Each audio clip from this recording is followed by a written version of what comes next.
आम्ही दलित मुस्लिम ब्राह्मण मुद्द्यांमध्ये अडकलो, ओबीसी आम्हाला सोडून गेले।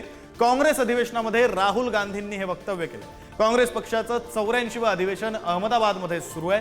यावेळी लोकसभा विरोधी पक्षनेते राहुल गांधी यांनी महत्त्वाचं वक्तव्य केलं। या संदर्भात बोलूया, आपले प्रतिनिधी शिवाजी काळे आपल्यासोबत आहेत। शिवाजी, खरं तर महत्त्वाचं राजकीय वक्तव्य म्हणून याकडे पाहावं लागेल, कारण मुळात लोकसभेचे विरोधी पक्षनेते राहुल गांधी, काँग्रेसचे महत्त्वाचे नेते राहुल गांधी यांनी हे वक्तव्य केले।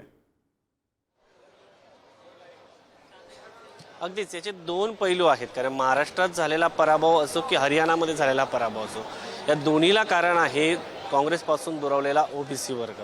कारण हरियाणामध्ये ज्या पद्धतीने हुड्डा यांनी जाट समाजाला सोबत घेण्याचा प्रयत्न केला, मात्र ते होत असताना दलित आणि ओबीसी त्यांच्यापासून दूर होत होता हे त्यांच्या लक्षात आलं नाही। दुसरीकडे सातत्याने आपण पाहिलं असेल तर महाराष्ट्रामध्ये काही मराठा नेत्यांना भाजपने सोबत घेतलेलं आहे, पण त्यांची जी मूळची ओबीसी वोट बँक आहे ती सातत्याने सोबत आहे।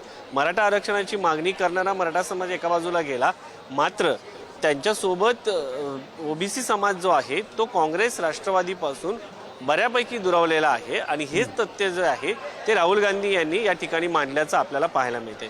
दुसरा मुद्दा जो आहे तो लोकसभा निवडणुकांमध्ये राहुल गांधी यांनी जातनिहाय जनगणनेची केलेली मागणी, कारण जातनिहाय जनगणनेची मागणी आपल्या महाराष्ट्रामधून येणारे दिवंगत नेते गोपीनाथ मुंडे यांनी काँग्रेसचं सरकार असताना विरोधी पक्षनेते म्हणून लोकसभेमध्ये केलेली होती, मात्र तेव्हा काँग्रेसचं सरकार असताना तेव्हा काँग्रेसच्या लक्षात ही बाब आली नाही आणि त्यामुळं आता देर आहे लेकिन दुरुस्त आहे असं म्हणावं लागेल। आणि राहुल गांधी यांनी आता ओबीसी आपल्यापासून दुरावलेला आहे याची जाणीव त्यांना झाल्याचं आपल्याला पाहायला मिळते। सगळ्यात महत्त्वाचं म्हणजे मंडल आयोगानंतर काँग्रेसचं जे काँग्रेसच्या अनेक राज्यामधील सत्ता जी गेलेली आहे ती मंडल आयोगामुळे गेली आहे आणि मंडल आयोगामध्ये ओबीसींना आरक्षण दिलं गेलं होतं। आणि या आरक्षणामुळे जर आपण पाहिलं तर बिहारमध्ये एक वेगळं राजकारण आपल्याला पाहायला मिळालं, उत्तर प्रदेशमध्ये जे मागासवर्गीय समाज होता ते समाजवादी पक्ष, त्याचबरोबर मायावती यांचं राजकारण सुरू झालं आणि याच्यामध्ये काँग्रेस जे आहे बिहार आणि उत्तर प्रदेश या दोन्ही राज्यामधून बॅकफुटला गेल्याचं पाहायला मिळतं। जो गायपट्टा आहे खास करून ज्या ठिकाणी उत्तर भारतीय वर्ग आहे त्या वर्गाला भाजपने स्वतःला सोबत घेतलं आणि ओबीसीचं राजकारण एक सुरू झालं।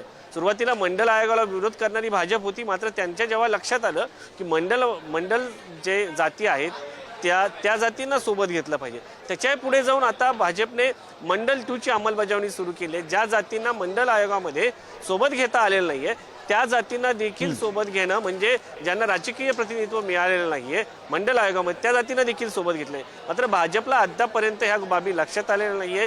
महाराष्ट्रामध्ये मराठा समाजाचे मोठमोठ्या नेत्यांना यांनी मुख्यमंत्रीपदं दिली, त्यानंतर हरियाणामध्ये आपण तेच पाहिलं, बाकी राज्यामध्ये देखील यांचे जे कद्दावर नेते होते ते मोठ्या प्रमाणात उच्चभ्रू समाजातून आले, मात्र ओबीसी मधून तितकं प्रतिनिधित्व देणं गरजेचं होतं ते दिलं गेलं नाही असं राहुल गांधी यांचं म्हणणं आहे। आणि कुठेतरी मोठ्या प्रमाणात असलेला हा समाजाला आता प्रतिनिधित्व देणं गरजेचं आहे, त्यांना सोबत घेणं गरजेचं आहे, तरच आपण सत्तेचा जी पायरी आहे तरच ती ओलांडू शकतो असं राहुल गांधी यांचं म्हणणं आहे। थोडक्यात आता जाणीव झालेली आहे, मात्र जाणीव झाल्यानंतरही याच्या पुढे जाऊन जे मोठमोठे नेते आहेत उच्चभ्रू समाजाचे त्यांच्या पक्षाच्या मोठ्या पदावर बसलेले ते बाजूला जातील का हा देखील प्रश्न आहे। या अधिवेशनामध्ये त्याच्यावरती देखील नेते थेट मंचावरून आता बोलत आहेत, जे काम करत नाहीये त्या नेत्यांनी आता खुर्च्या खाली कराव्यात अशा आशयाचे विधानं देखील आता या काँग्रेसच्या राष्ट्रीय अधिवेशनातून होताना पाहायला मिळत आहे।